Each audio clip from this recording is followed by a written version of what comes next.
The fluorescent lights in the office buzzed faintly as Maya settled into her cubicle for the night shift. She had recently joined the company, a mid-sized tech firm, and her supervisor had assigned her to work alongside Richard, a senior employee known for his peculiar habits. Richard was the kind of coworker everyone whispered about but never confronted. He was quiet, almost unnervingly so, and his pale blue eyes seemed to pierce through you. Rumors floated around the office. Some said he had been with the company for decades, even before the current management, though he didn't look older than 40. Others swore they'd seen him in the building at odd hours, staring blankly at his computer long after his shift was over. Maya brushed off the gossip. After all, it was just another job, and she wasn't about to let workplace drama get to her. That night, the office was eerily quiet, the hum of computers and the occasional clatter of keyboards the only sounds breaking the silence. Richard sat 2 cubicles away, his presence a constant reminder of the unsettling stories she'd heard. "Long night ahead," Richard said suddenly, his voice low and gravelly. Maya jumped slightly, not realizing he had moved closer. He stood at the edge of her cubicle, his lanky frame casting a shadow over her desk. "Yeah, I guess so," she replied, forcing a polite smile. Richard didn't return the smile. Instead, he tilted his head slightly, studying her with an intensity that made her skin crawl. "You're new," he said.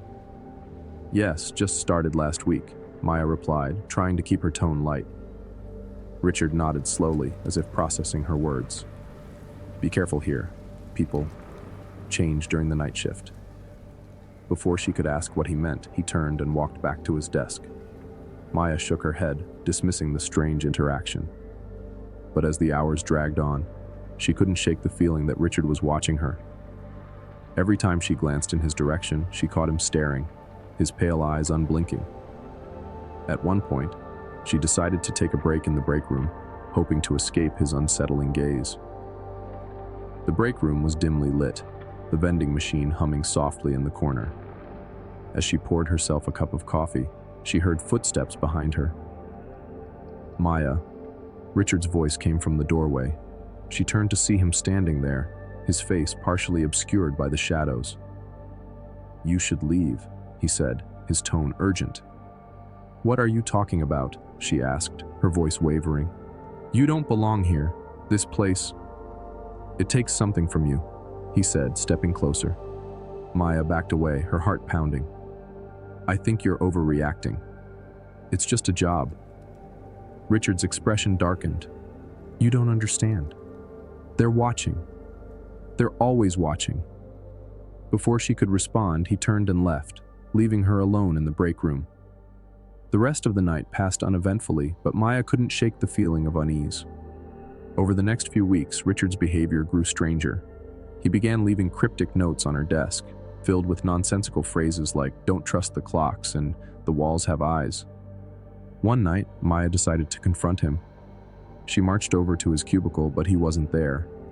His desk was eerily empty, save for a single piece of paper with her name scrawled across it. She picked it up and unfolded it, her breath catching as she read the words. "They're coming for you next." A chill ran down her spine. She turned to leave, but froze when she saw Richard standing in the hallway, his face pale and drawn. "You shouldn't have read that," he said, his voice trembling. "What is going on?" Maya demanded. Richard hesitated, then leaned in close. "This company isn't what it seems. The night shift. It's a trap. They're feeding off us." "Who's they?" Maya asked, her voice barely above a whisper. Before he could answer, the lights flickered, plunging the office into darkness.